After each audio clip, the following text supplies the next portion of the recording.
Bonjour à tous et bienvenue sur Fluent, j'espère que vous allez tous très bien et aujourd'hui on va aborder un sujet que j'avais hâte d'aborder avec vous, je suis super excitée à l'idée de faire cette vidéo. On va parler de la mémoire et de comment utiliser sa mémoire dans l'apprentissage d'une langue. Alors la mémoire c'est un gros sujet, il y aurait des milliers de choses à dire, il y aurait plein de sujets à aborder, donc je ne vais pas tout aborder avec vous parce que sinon ça ferait une vidéo beaucoup trop longue. Par contre, on va parler de la mémoire typiquement qui nous sert à apprendre une langue, celle qu'on utilise, et comment détecter le type de mémoire, c'est-à-dire comment savoir connaître votre type de mémoire va vous permettre d'assimiler plus facilement la langue et de retenir plus facilement votre lexique et les notions qui ont trait à la langue que vous étudiez. Alors on va détailler ça aujourd'hui, je vais vous faire un bref résumé. En gros, d'abord la mémoire de travail, c'est la mémoire du présent. C'est un peu comme la RAM de votre PC, si je dis pas n'importe quoi, parce que je suis pas une pro en informatique. Mais en gros, la mémoire de travail, c'est celle qui va vous permettre, par exemple, lorsque votre professeur en classe dit une phrase, de la retenir pour pouvoir la noter correctement. C'est-à-dire, c'est la mémoire qui va se mettre en marche lorsque vous entendez quelque chose et qu'il y a un petit différé avec le moment où vous allez devoir l'écrire. Ensuite, la mémoire sémantique, c'est la mémoire des connaissances qu'on a sur soi, sur les autres, sur les objets, sur les personnes, sur tout ce qui nous entoure. C'est les connaissances qu'on a du monde qui nous entoure en fait. La mémoire épisodique, quant à elle, elle s'occupe des événements qu'on a vécus soi-même dans sa vie. C'est la mémoire des expériences. Elle nous permet notamment de nous situer dans l'espace passé, présent, futur et aussi de nous projeter. La mémoire procédurale, quant à elle, c'est celle qui sert par exemple énormément dans la pratique sportive parce que c'est celle qui va nous permettre de créer des automatismes. On peut aussi se dire qu'on utilise ce type de mémoire quand il s'agit d'avoir de la coordination, par exemple quand on conduit une voiture ou quand on joue à un jeu vidéo. On va aussi utiliser cette mémoire procédurale pour mener à bien notre mission. Et pour finir, on a la mémoire perceptive, c'est la mémoire des 5 sens, donc tout ce que vous allez voir, tout ce que vous allez entendre, tout ce que vous allez toucher, sentir, et bien c'est cette mémoire-là qui va se mettre en marche lorsque vous allez le faire. Et c'est principalement d'ailleurs cette mémoire qui nous intéresse aujourd'hui. On va dégager et essayer de comprendre et savoir quel type de mémoire on privilégie lorsqu'on apprend quelque chose et comment tirer le maximum de son type de mémoire. Alors je vais commencer par le type de mémoire qui concerne la plus grande majorité des personnes, c'est la mémoire visuelle. On est énormément de gens à être majoritairement visuels. Et comment ça marche alors la mémoire visuelle? Eh bien, quand on a un type de mémoire visuelle dominant, eh bien on va retenir plus facilement des schémas, on va retenir plus facilement les choses quand elles sont exposées sur un tableau ou avec des couleurs ou bien organisées visuellement. Alors comment utiliser la mémoire visuelle au mieux? Eh bien vous pouvez faire des choses comme le mind mapping, vous savez cette façon qu'on a de dessiner des schémas pour retenir des choses, pour retenir des concepts, eh bien ça s'appelle le mind mapping. Ensuite dans le même ordre d'idées, on va avoir le sketch noting. Qu'est-ce que c'est le sketch noting? Eh bien en fait c'est l'idée de faire converger le texte et les images, c'est-à-dire que lorsque vous allez prendre vos notes, vous allez rajouter des petits dessins, vous allez faire des petits schémas sympas visuels qui vont vous permettre à la fois d'aérer ce que vous prenez comme notes et aussi de vous y retrouver plus facilement à l'aide d'illustrations. On peut aussi exploiter le concept du palais de mémoire. Si vous voulez en savoir plus, j'essaierai de vous mettre des liens dans la description parce que c'est un peu compliqué à vous expliquer comme ça, mais en gros le palais de mémoire ça consiste à s'imaginer une pièce dans laquelle les objets, la liste d'objets qu'on doit retenir est disposée sous forme d'objets présents dans la pièce. Donc vous l'imaginez, vous vous baladez dedans et si par exemple vous voulez retenir, je sais pas moi, pomme, livre et chaise, et bien lorsque vous vous baladez, vous allez tomber sur une pomme, vous allez tomber sur un livre et vous allez tomber sur une chaise.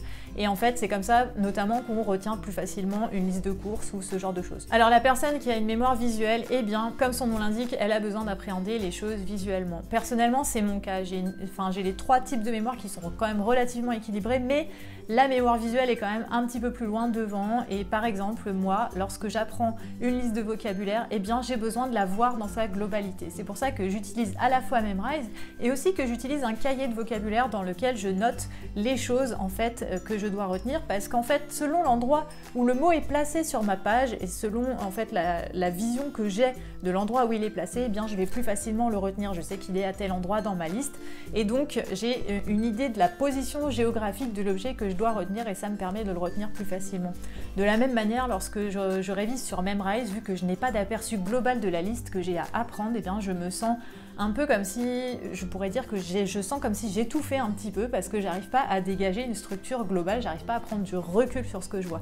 Et moi je suis quelqu'un qui a besoin de voir énormément les choses avec du recul, j'ai besoin d'avoir un plan d'ensemble, c'est pour ça que j'aime avoir une feuille devant moi, c'est pour ça que j'aime avoir un carré, en fait pour me faire une idée de la géographie, de la disposition des choses devant moi. Ensuite évidemment un autre conseil, eh bien utiliser des couleurs, utiliser des choses qui vont faire ressortir les choses aérées, structurées. au maximum, ça va vous permettre aussi de mémoriser plus facilement. Ensuite, on a la personne qui a une mémoire auditive. La personne qui a une mémoire auditive, par exemple, elle va assez mal supporter le bruit autour d'elle lorsqu'elle étudie ou qu'elle révise. Il n'y aura pas de musique dans sa chambre quand elle est en train de travailler, ce genre de choses. La personne qui a une mémoire auditive, elle va souvent se parler à elle-même, elle va chercher à répéter quand on lui parle, elle va aussi, oui, beaucoup parler toute seule en fait, pour verbaliser, pour reformuler, pour créer une espèce de musique, une espèce de rythmique qui va lui permettre de retenir plus facilement les choses. D'ailleurs, c'est quelqu'un qui a une notion rythmique assez poussée et qui, lorsqu'elle enregistre une phrase, elle va enregistrer aussi la musicalité de la phrase. Et c'est à ça qu'on reconnaît aussi qu'on a une mémoire auditive. Alors, quel conseil pour une personne qui a une mémoire auditive? Eh bien, par exemple, répétez plusieurs fois lorsque vous entendez quelqu'un qui vous dit une phrase et que cette phrase vous intéresse, répétez-la plusieurs fois après la personne qui l'a dite, comme ça vous allez déjà assimiler un peu la musicalité de la phrase et ça vous permettra de la retenir plus facilement. Faites-le souvent aussi parce que c'est en répétant évidemment que vous allez intégrer plus facilement. Vous pouvez aussi vous faire, alors vous êtes les personnes par excellence qui vont avoir besoin d'ajouter du son si vous utilisez Memrise. Utilisez à fond le TTS, donc le text to speech. Utilisez ça pour vous faire des vocaux qui vont accompagner les notes que vous allez prendre sur Memrise parce que dès que vous allez avoir la question sur l'application, eh bien vous allez avoir du son avec et ça va vous donner la phrase que vous allez comme ça plus facilement mémoriser. Pareil, vous pouvez enregistrer vos listes de vocabulaire dans un dictaphone ou alors utiliser le text to speech encore une fois pour vous faire des MP3.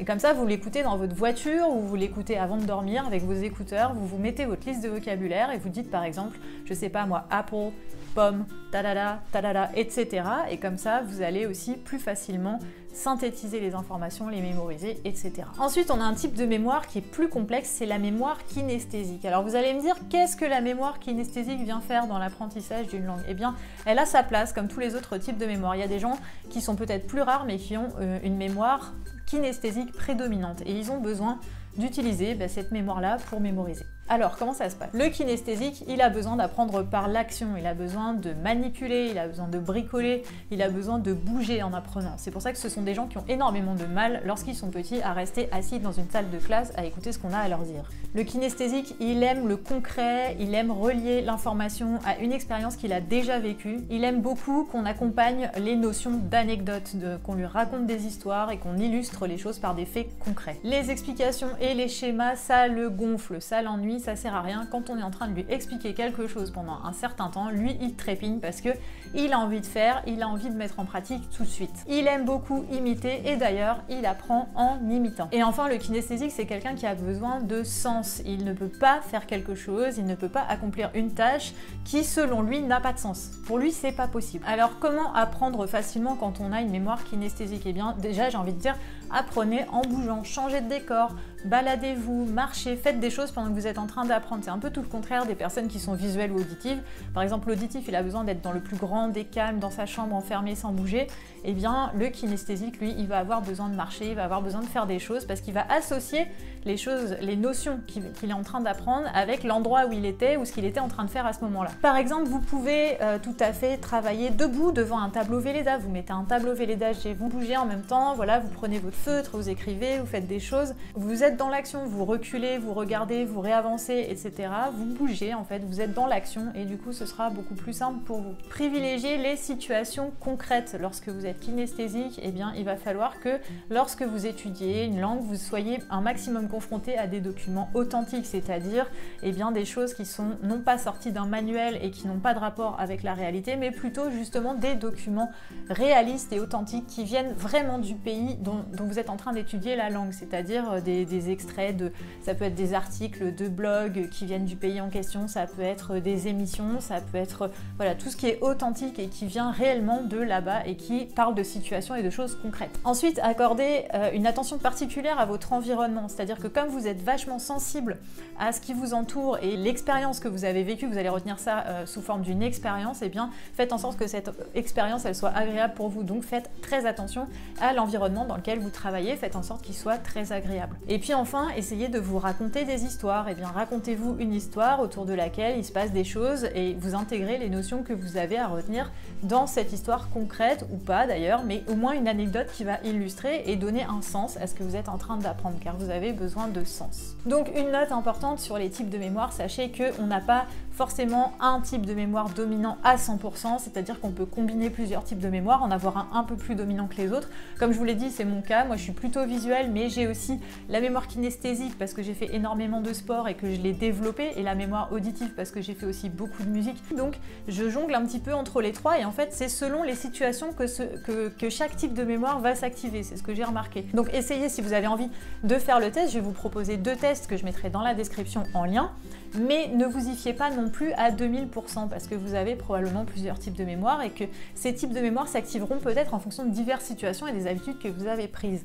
Autre chose qui est importante, c'est qu'une mémoire auditive, une mémoire kinesthésique ou même une mémoire visuelle, ça s'éduque et ça se travaille. Donc peut-être qu'à un instant T, vous allez avoir un type de mémoire qui est plus dominant que les autres, mais à force peut-être de travailler une certaine discipline ou quelque chose d'autre, eh bien vous allez avoir un type de mémoire différent qui va se développer aussi. Donc pensez à mettre en avant le type de mémoire que vous avez envie d'utiliser spontanément. Soyez aussi sensible à votre ressenti et c'est comme ça que vous allez pouvoir optimiser aussi votre apprentissage et votre mémorisation, car effectivement l'apprentissage d'une langue comprend une partie très importante de mémorisation, c'est évident. Voilà, j'espère que cette vidéo vous a plu.